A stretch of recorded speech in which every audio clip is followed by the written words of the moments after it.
Hello सांग मैंने नमस्कार मुझे आपको गोटे कंपानी स्काम विषय किसी कहवाक जाऊँगी जमीक कि आप आग को सतर्क रही पारे जोटा कि मो सहित हो सारी गोटे माने जमीक कि कहते ना बेसी क्या विश्वास करने कथा ना तो मुझे करके आज गोटे बहुत बड़ प्रोब्लेम फसी जाइए तो आमर ये कटक मु रुहे गवर्नमेंट आईटीआई कॉलेज स्टूडेंट मु आउ जड़े सान भाई मोर थिला से ही रुहे मो पाख माने पड़ोसी सी भी गवर्नमेंट आई कटक स्टूडेंट तो सी किसी मास है गोटे कंपनी को जाइए तो मत से कथा कहला कि गवर्नमेंट आईटीआई कॉलेज थ्रू रू किसी प्लेसमेंट आसाला प्लेसमेंट रे मु आसी काम भी बहुत भल अच्छी खाଇବା ରହିବା बहुत बढ़िया ଯିବା ଆସିବା ପାଇଁ ବସ୍ର ବି ସୁବିଧା ଅଛି ସବୁକିଛି ମୋତେ ସେ କହିଲା କମ୍ପାନୀ ଭଲ ଅଛି କାମ ବି ବହୁତ ହାଲକା ଆଉ ଝିଅମାନଙ୍କ ପାଇଁ ବହୁତ ବଡ଼ ମାନେ ବହୁତ ଭଲ ସୁବିଧା ବି ଏଠି ଅଛି ଯେମିତିକି କହିଲା କି କମ୍ପାନୀର ଭ୍ୟାକେନ୍ସି ଏବେ ବାହାରିଛି ସେ ବି ଆଇଟିଆଇ ଓ ଡିପ୍ଲୋମା ପିଲାଙ୍କୁ ଖୋଜୁଛି ଭଲ ଗୋଟେ ସୁଯୋଗ ଅଛି ତ ତମେ ଗୋଟେ କାମ କର ମୋତେ ତୁମର ଡକୁମେଣ୍ଟସ୍ ଦିଅ ମୁଁ ତୁମର ଡକୁମେଣ୍ଟସ୍ सबमिट କରିଦେବି ତାପରେ कंपनी तरफରୁ सिलेक्शन ହେଇଗଲେ ତମକୁ ମୁଁ କହିବି ତୁମେ ଆସିକି ଇଣ୍ଟରଭ୍ୟୁ ଦେବ ଠିକ୍ ଅଛି ମୁଁ ତାକୁ ବିଶ୍ୱାସ କରିକି ତାକୁ କ'ଣ କଲି ନା ମୁଁ ଡକୁମେଣ୍ଟସ୍ ଦେଇଥିଲି ତା ବାଦ ବି ମୁଁ कंपनी ବିଷୟରେ ସବୁ କଥା ତାକୁ ପଚାରିଥିଲି ତାପରେ ସେ ମୋତେ ୟୁଟ୍ୟୁବରେ ମାରିକି ଦେଖିବା ପାଇଁ ସେ କମ୍ପାନୀର ନାଁ ସବୁକିଛି କହିଲା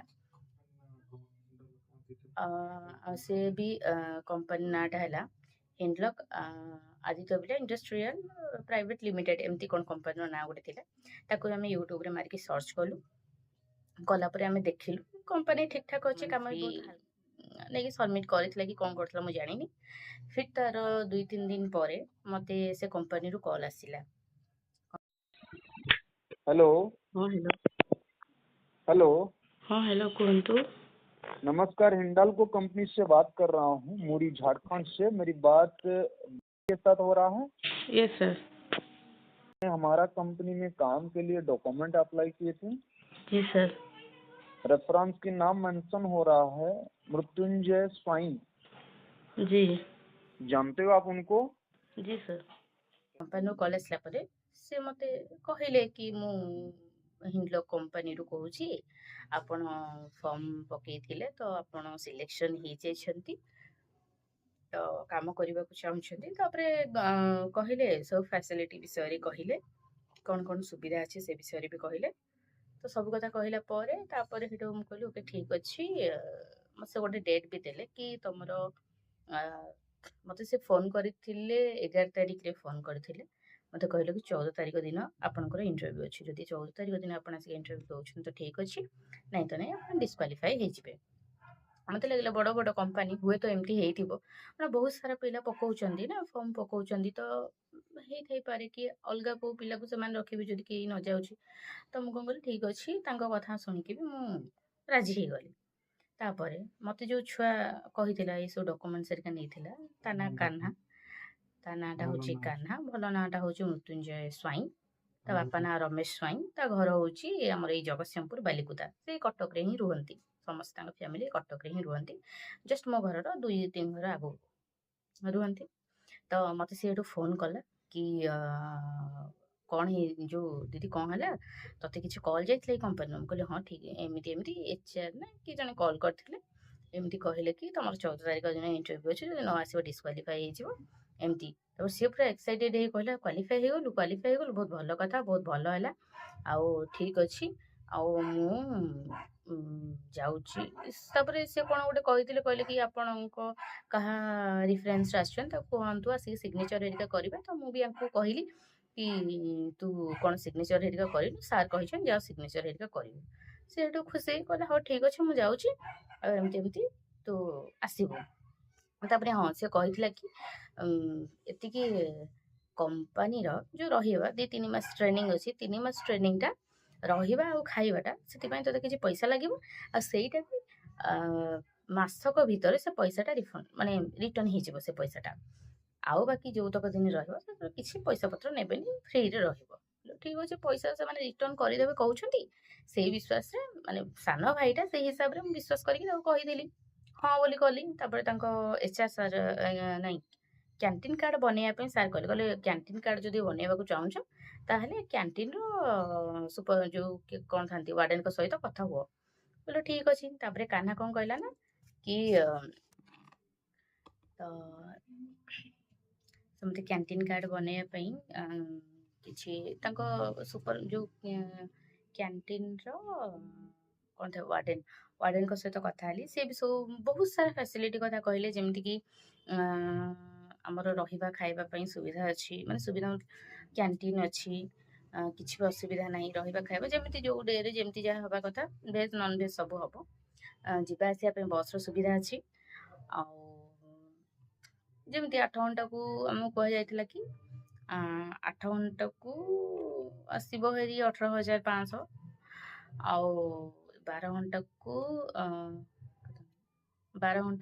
25 ପାଖାପାଖି ଆସିଯିବ ବୋଲି ସେ ମୋତେ କହିଥିଲେ। ତାପରେ ଯଦି ସିଙ୍ଗିଲ୍ ଅଛୁ ତ କ୍ୟାଣ୍ଟିନ୍‌ର ସୁବିଧା ରହିବ, ଫ୍ରି ରହିବ, ସବୁକିଛି ଫ୍ରି ରହିବ। ଯଦି ମ୍ୟାରେଡ୍ ପର୍ସନ୍ ହଉଛୁ କି ଆଗକୁ ମ୍ୟାରେଡ୍ କରୁଛୁ ତ ସେଥିପାଇଁ ଆମକୁ ପର୍ସନାଲ୍ କ୍ୱାର୍ଟର ମିଳିବ।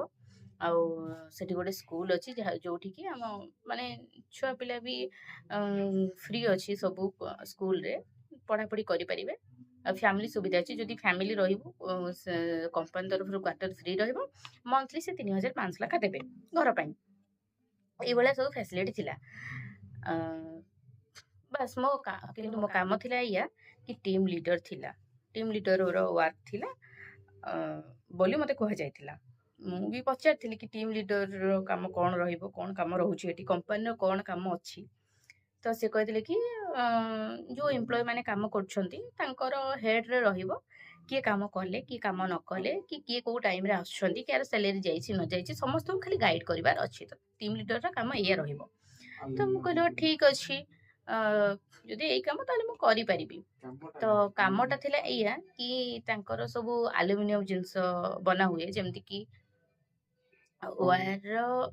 ୱାୟାରର ଭିତରେ ଯୋଉ ସବୁ ଆଲୁମିନିୟମ୍ସ ଥାଏ ନା, ସେଇ କାମଟା ବୋଲି ସେ କହିଥିଲେ। ତ ସବୁ କଥା ଶୁଣିଲା ପରେ ମୋତେ ଟିକେ ମାନେ ଏତେ ପିଲାଟା ସହିତ ମିଶିଛି ନା, ତ ମୁଁ ବି ଆଉ ଏତେ କଥାକୁ ଅବିଶ୍ୱାସ କରିନଥିଲି, ବିଶ୍ୱାସ କରିଗଲି ତାର ସବୁ କଥାରେ। ତ ମୁଁ ହେଠୁ ଗଲି। ସେ ଆମର ଝାଡ଼ଖଣ୍ଡର ରାଞ୍ଚି ପରେ ପଡ଼ିବ ମୁରି ଷ୍ଟେସନ୍, ମୁରି ଜଙ୍କ୍ସନ୍ ଯୋଉଟା।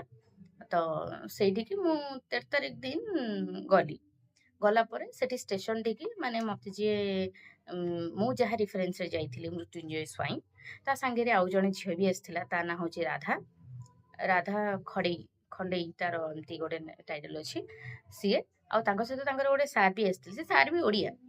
ତ 3 ଜଣ ଯାକ ଏମିତି ପୁରା ପ୍ଲାନିଂରେ ହିଁ ଆସିଥିଲେ, ଯେମିତିକି ଆମର ଡାଉଟ୍ ଫାଉଟ୍ କିଛି ନ ହେବ। ମୋତେ ମୃତ୍ୟୁଞ୍ଜୟ ସ୍ୱାଇଁ ଯିଏ ସେ କହିଲା କି ଆମର ଜଣେ ଓଡ଼ିଆ ସାର୍ ଅଛନ୍ତି, ସାର୍ ପଳେଇଥାନ୍ତେ, ମୁଁ ତାଙ୍କୁ କହିକି ରଖିଛି, ଆଉ ସେ ଟିକେ ତୋ ବିଷୟରେ ସାର୍‌ଙ୍କ ସହିତ କଥା ହେବେ, ଯେମିତିକି ତୋର ହେଇଯାଉ ବୋଲି ଯୋଉ ଆମର ଇଣ୍ଟରଭ୍ୟୁରେ ତୁ ଯେମିତି କ୍ୱାଲିଫାଇ କରିଯାଉ ବୋଲି ସେଇ ହିସାବରେ କଥା ହେବା। ଯୋଉ କଥା ହେଇଯାଇଛି ମୁଁ ସାର୍‌ଙ୍କ ସହିତ, ସାର୍ କଥା ହେଇଯିବେ, ଯୋଉମାନେ ବି ଆସିଛନ୍ତି ଇଣ୍ଟରଭ୍ୟୁ ନେବା ପାଇଁ ସେମାନେ କଥା ହେଇଯିବେ। ବୋଲେ ଠିକ୍ ଅଛି।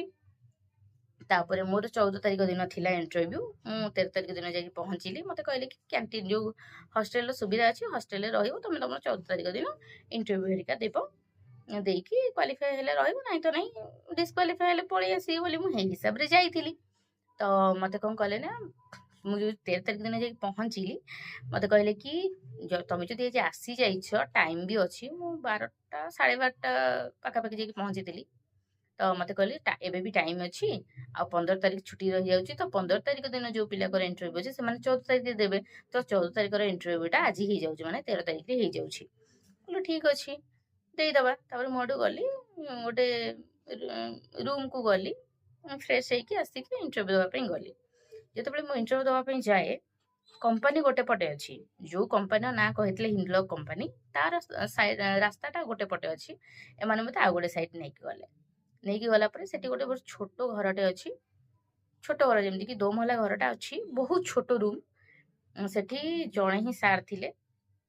ଏଣ୍ଟ୍ରି ବେଳେ ରିସେପ୍ସନ୍‌ରେ ଯେମିତି ଜଣେ ବସନ୍ତି, ସେମିତି ରିସେପ୍ସନ୍‌ରେ ଜଣେ ଗୋଟେ ସିଗ୍ନେଚର୍ ନେଲେ। ସିଗ୍ନେଚର୍ ନେଇକି ମୋତେ ଗୋଟେ ଫର୍ମ ଫିଲ୍ଅପ୍ କରିବା ପାଇଁ ଦେଲେ।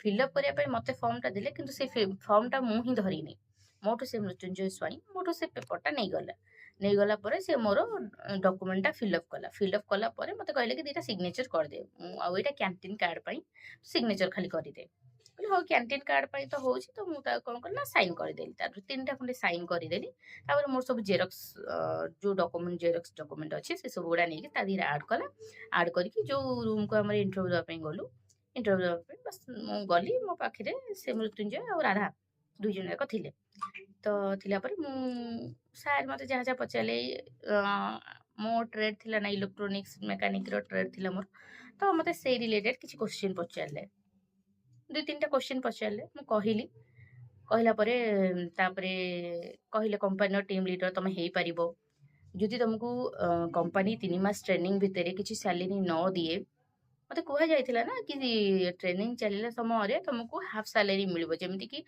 अधा सैलरी मिलिबो जति कि मिलिया कथा सेति कि नै खर्च बार्च पे अधा सैलरी मिलिबो ठीक अछि त मते सर कहले कि जदि 3 मास भितर तुमको कौन से प्रकार सैलरी न दिया जाए तमे रहिबो ना नै कंपनी छाड़ी दबो मु कहली कंपनी छाड़ी देबिनी तो काम शिखिला पर तो मते सैलरी मिलिबो ना तो मु रहिबी मते कहले हो ठीक अछि तमे इंटरव्यू रे सिलेक्शन हे गलो बोली मते कहले कहला परे तापरे कहले जानि छ तो कैंटीन कार्ड बनेया पई किछि पैसा लागिबो जेमिति कि रहिबा पई आ खाइबा पई केते टंका तुमको कहिसंती कहले हां 10000 कहिसंती कहले कोन पई से पैसा दोछ जानि छ कहले कैंटीन कार्ड बनेया पई मते कहले नाही रहिबा पई 5000 खाइबा पई 4000 आ डॉक्यूमेंट वेरिफिकेशन पई आ 1000 टका लागिबो एमती हे कि 10000 टका लागिबो तो मु कहली ठीक अछि तो मु कोन कहली से मृत्युंजय स्वाई जी ताको 10000 देली ऑनलाइन करबो कहउथि से माने मना कले कहले ऑनलाइन हमर हेबनी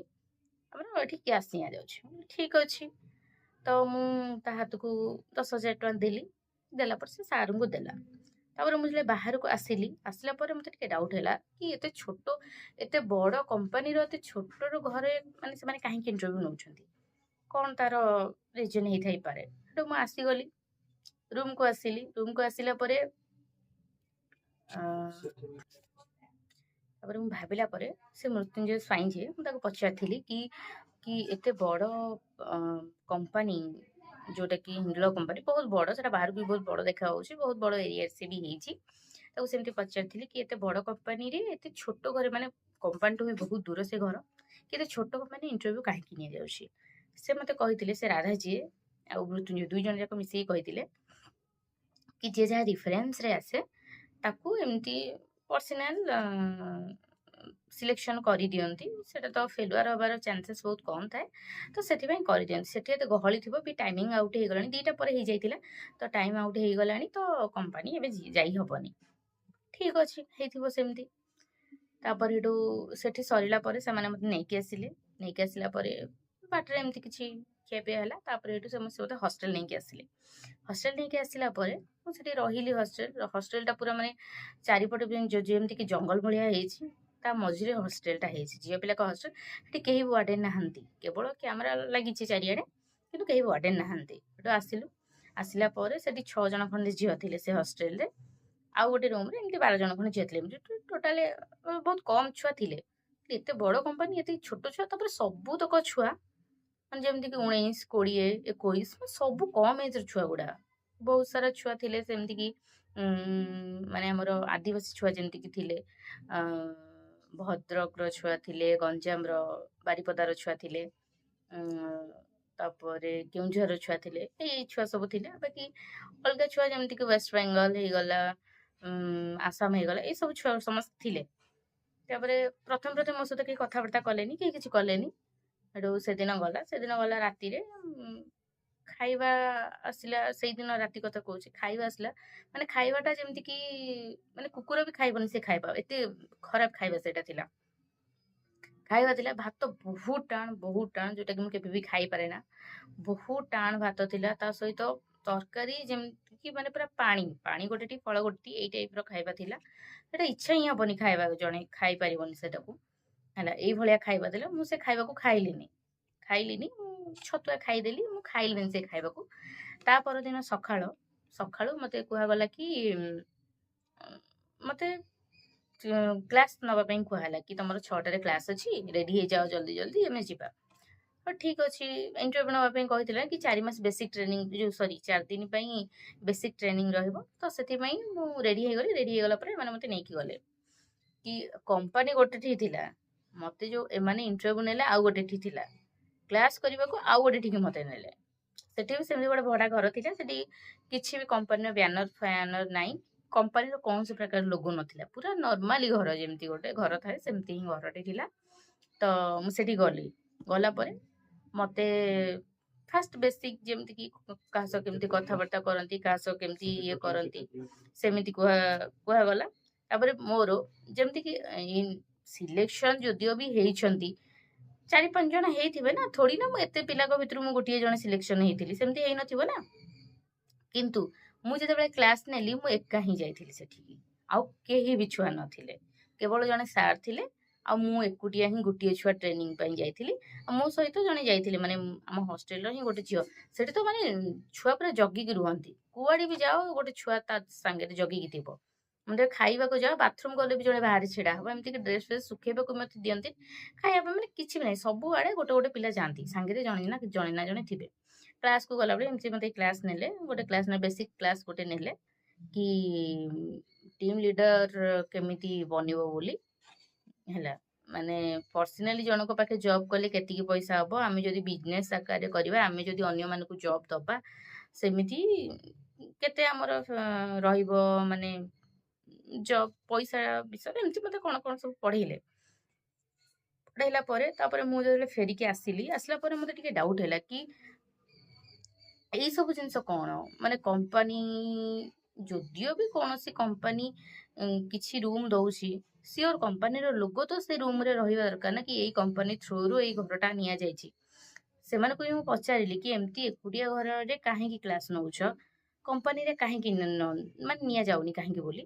ସେମାନେ ବି କହିଲେ କି କମ୍ପାନୀରେ ବହୁତ ନଏଜ୍ ହେଉଛି, ତ ସେଥିପାଇଁ ଆମେ ଗୋଟେ ଫ୍ରି ଜାଗାରେ ନେଉଛୁ, ଯେମିତିକି ପିଲା ଠିକ୍‌ସେ ପଢ଼ିପାରିବେ, ଠିକ୍‌ସେ ଆମେ ପିଲାଙ୍କୁ ଗାଇଡ୍ କରିପାରିବୁ।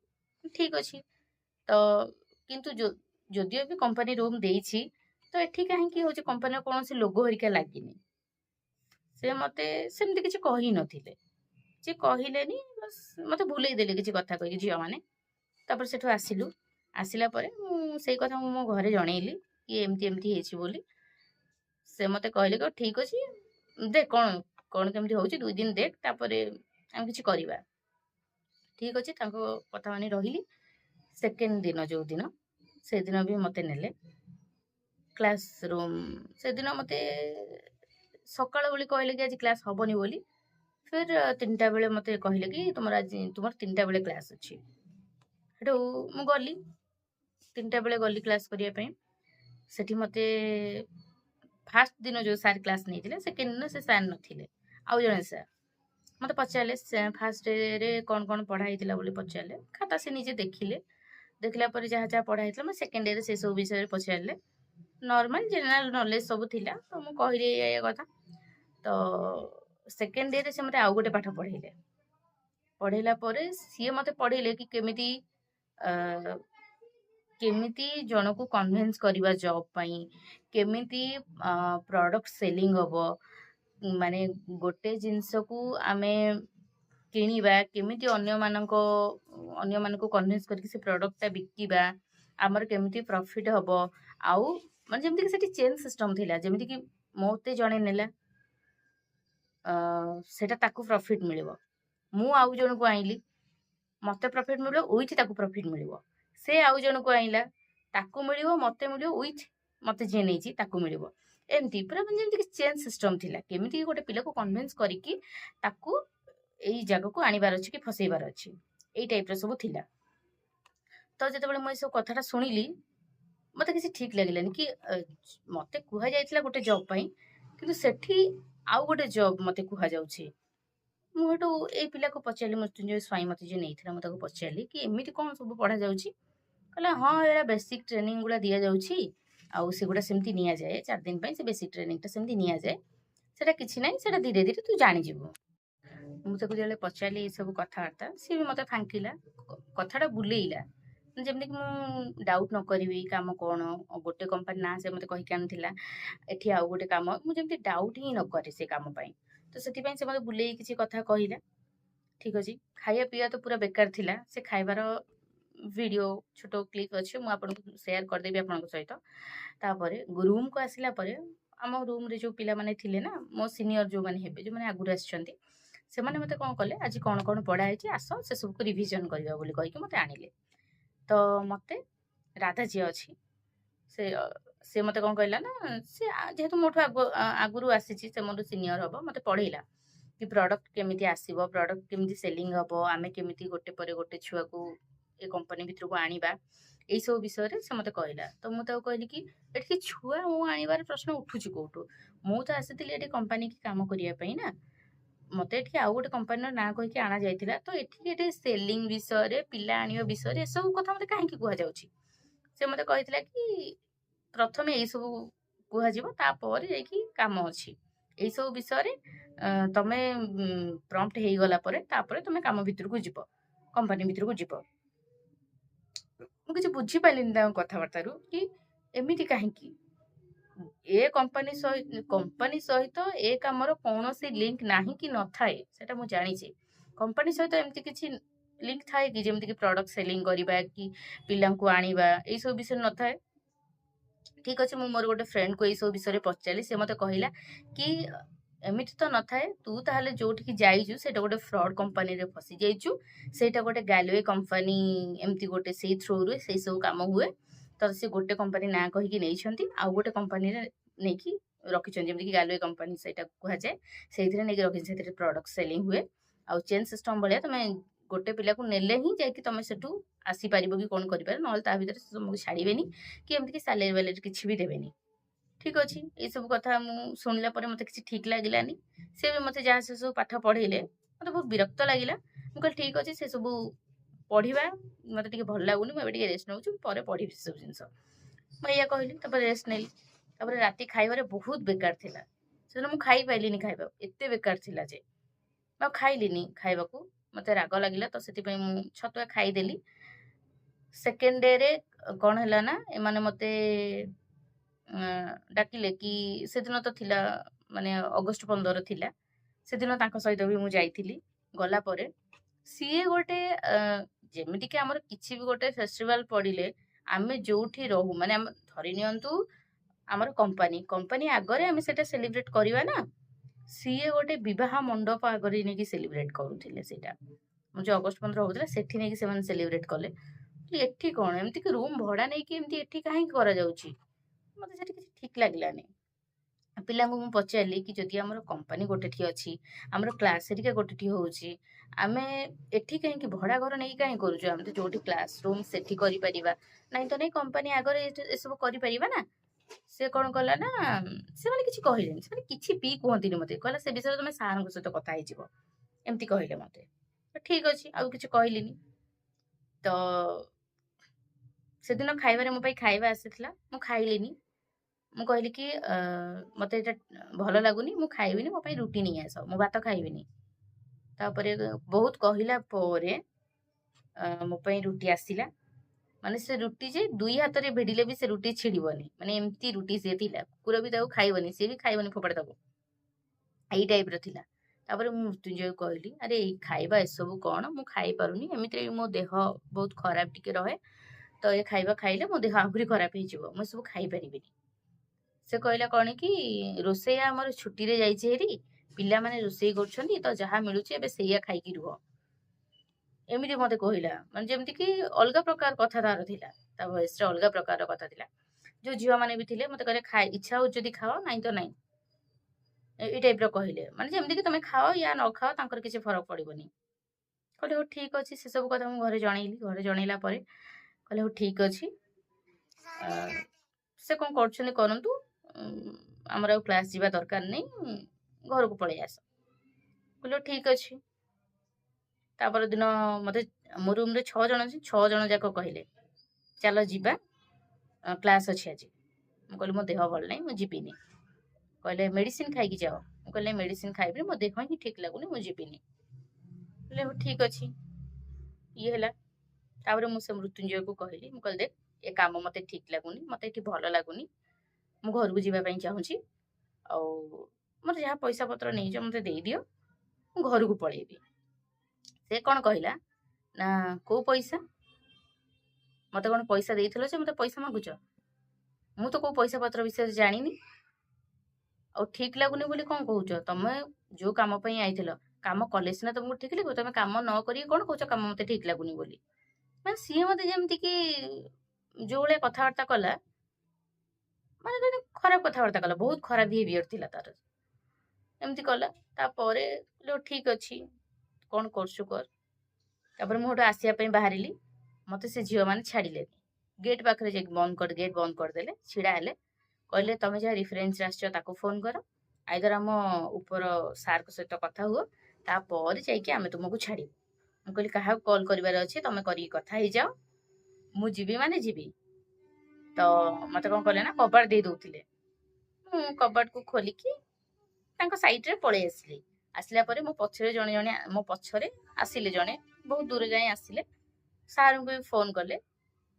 ତ ମୁଁ ଏଠୁ ରହିଲିନି, ମୁଁ କହିଲି ଯାହାକୁ ଛାଡ଼ିବାର ଅଛି କି ଯାହାକୁ କହିବାର ଅଛି କୁହନ୍ତୁ, ସମସ୍ତେ ଷ୍ଟେସନ ଠିକି ଆସିବେ, ମୁଁ ଷ୍ଟେସନଠି ସମସ୍ତଙ୍କୁ ଅପେକ୍ଷା କରିଛି କହିଦେଇକି ମୁଁ ଆସିଗଲି ଷ୍ଟେସନ ପାଖକୁ। ଷ୍ଟେସନଠି ବି ସେ ମୃତ୍ୟୁଞ୍ଜୟକୁ ଫୋନ କଲି କି ଏମିତି ଏମିତି ମୁଁ ଷ୍ଟେସନଠି ଅଛି, ମୁଁ ଘରକୁ ଯିବି ହେରି, ଆଉ କାହାକୁ କ'ଣ କହିବାର ଅଛି କୁହ, କି ଯଦି ତୁ ଆସିବା କଥା ଏଠିକି ଆସ, କଥା ହେଇଯିବା କ'ଣ କ'ଣ ହେଇଛି କ'ଣ କ'ଣ ନାହିଁ ବୋଲି। କହିଲା ମୁଁ କାହିଁ ଷ୍ଟେସନ ଠିକି ଯିବି, ତୁ କାହାକୁ କହିକି ଗଲୁ, ତୁ କାହାକୁ କହିକି ମନ ଇଚ୍ଛା ବାହାରିକି ପଳେଇଲୁ? ଏଠି ଆମର ତୁ କ'ଣ ନା କିଛି ବି ଆପ୍ଲିକେସନ ଦେଇକି ଯାଇନୁ, କିଛି ବି କାହାକୁ ଜଣେଇକି ଯାଇନୁ, ସେଇଟା ତୋ ଉପରେ ଡିପେଣ୍ଡ କର, ତୋର ଯାହା ହବ ତୁ ବୁଝିବୁ, ମୋର ସେଥିରେ କିଛି ଯାଏ ଆସ ନାହିଁ, ମାନେ ଏଇ ଟାଇପର କହିଲା। କହିଲ ଠିକ ଅଛି, ତ କାହା କିଛି କହିଲିନି। ମୁଁ ଗାଁକୁ ପଳେଇ ଆସିଲି। ଗାଁକୁ ଆସିଗଲା ପରେ ମୁଁ ପୋଲିସ ଷ୍ଟେସନ ଯାଇଥିଲି, ତା ନାଁରେ କମ୍ପ୍ଲେନ ଦେବା ପାଇଁ ଯାଇଥିଲି। ପ୍ରଥମେ ଆଗ ତା ଘରକୁ ଯାଇଥିଲି। ତା ଘରକୁ ଗଲା ପରେ ତାଙ୍କ ବାପା ନଥିଲେ, ତାଙ୍କ ବାପା କୁଆଡ଼େ କାମରେ ଯାଇଥିଲେ। 2-3 ଥର ଯାଇକି ତାଙ୍କ ଘରୁ ଫେରିକି ଆସିଲି। ତାପରେ ତାଙ୍କ ଭଉଣୀକି ପଚାରିଲି, ତାଙ୍କ ଭଉଣୀ ମତେ ଗାଲୁ ଠେଲିଲେ, ମାନେ ଯେମିତିକି। ତ ତାପରେ ମୁଁ ଥାନାରେ କମ୍ପ୍ଲେନ ଦେବାକୁ ଯାଇଥିଲି। ମତେ ରିଲେଟିଭ ଜଣେ ଅଛନ୍ତି, ସେ ମନା କଲେ କି ଯଦି ତୋର ପ୍ରୋବ୍ଲେମ ହେଇଛି ସେଠି ନା ରାଞ୍ଚିରେ, ତୁ ସେଇଠି ଯଦି କମ୍ପ୍ଲେନ ଦେଇଥାନ୍ତୁ ତାହେଲେ ସିଏ ରେଫର କରିଥାନ୍ତା ଏଠିକି, ଆମେ କିଛି ଆକ୍ସନ ନେଇଥାନ୍ତୁ। ତ ଏବେ ଆଉ ହେଇପାରିବନି, ଏଠି କମ୍ପ୍ଲେନ ଦେଲେ କେହି ରଖିବେନି, ଅଯଥାରେ ପଇସା ପତ୍ର ଖର୍ଚ୍ଚ ହବ। ସେଥିପାଇଁ ମୁଁ କ'ଣ କରିନା, ହଉ ଠିକ ଅଛି, ମୁଁ ତାଙ୍କ କଥା ମାନିକି ଆଉ ଏଫଆଇଆର ଦେଲିନି। ସେମାନେ ମତେ ବୁଝେଇଲେ ତୁ ଗୋଟେ ବହୁତ ବଡ଼ ମାନେ ଇଏରେ ଫସି ଯାଇଥିଲୁ, ଆଉ ସେମିତି କେବେ କରିବୁନି, କାହା ଉପରେ ବିଶ୍ୱାସ କରିବୁନି, ସିଏ ମତେ ବହୁତ ସାରା ବୁଝେଇଲେ। ତାପରେ ମୁଁ ଆଉ କେସ୍ ଦେଲିନି, ପଳେଇ ଆସିଲି। ସେଥିପାଇଁ ମୁଁ ଆପଣଙ୍କୁ ଏଇଥିପାଇଁ ଏସବୁ କଥା କହିଲି କି ମୋ ସହିତ ଯୋଉ ସ୍କାମଟା ହେଲା ନା, ତ ସେଇଟା ଯେମିତି ଆପଣମାନଙ୍କ ସହିତ ନ ହଉ, ଆପଣ ଟିକେ ସତର୍କ ରୁହନ୍ତୁ। ଏଇ ଯେମିତିକି ସାଙ୍ଗସାଥି ମାନେ ଫୋନ କରିକି ଆମେ ଜବରେ ଅଛୁ, ଆମେ ଭଲ କାମ କରୁଛୁ, ଭଲସେ ଅଛୁ, ଖାଉଛୁ, ପିଉଛୁ, ରହୁଛୁ, ଏଇ ସବୁ କଥାରେ ବିଶ୍ୱାସ କରିକି କାହା ରେଫରେନ୍ସରେ ବି କୁଆଡ଼େ ଯାଆନ୍ତୁନି। ମୁଁ ଆପଣଙ୍କୁ ରିକ୍ୱେଷ୍ଟ କରୁଛି ଏଇ କଥାଟା। ତ ଏଇସବୁ ପିଲାମାନଙ୍କଠୁ ଟିକେ ଦୂରେଇକି ରହିବେ। ମତେ ଯୋଉ ପିଲା ଫସେଇଥିଲା ଏଥିରେ ନା, ମୃତ୍ୟୁଞ୍ଜୟ ସ୍ୱାଇଁ, ମୁଁ ତାର ଫଟୋଟା ବି ଦେଇଦେବି, ଆପଣମାନେ ଦେଖିବେ। ଯଦି ସେ ପିଲାକୁ ଆପଣ ଚିହ୍ନିଥିବେ କି ଜାଣିଥିବେ, ଦୟାକରି ତା କଥାକୁ କେହି ବି ବିଶ୍ୱାସ କରିବେନି। ସେ ଗୋଟେ ବହୁତ ବଡ଼ ଠକ, ଆଉ ମାନେ ଏତେ ମାନେ ବିଶ୍ୱାସଘାତକ ପିଲା ସେ, ଯାହାକୁ ମୁଁ ଏତେ ଗୋଟେ ବିଶ୍ୱାସ କରିକି ତା କଥାରେ ଯାଇଥିଲି। ଭୁଲରେ ବି ତା କଥା କେହି ବି ଶୁଣିବେନି। ସେ କିଛି ବି କହିଲେ ତାର କୌଣସି କଥାକୁ ପ୍ଲିଜ ଶୁଣିବେନି, ନହେଲେ ମୋ ଭଳି ଆପଣ ବି ହଇରାଣରେ ପଡ଼ିବେ। ମୁଁ ସେଠୁ ଖସି ଆସିଛି, ବହୁତ ବଡ଼ କଥା। ମୁଁ ଚାହୁଁନି କି ଆପଣମାନେ ସେଠିକି ଯାଆନ୍ତୁ, କି ଏଇପରି ମୋ ପରି ହଇରାଣ ହୁଅନ୍ତୁ, ଖାଇବା ପିଇବାରେ ହଇରାଣ ହୁଅନ୍ତୁ,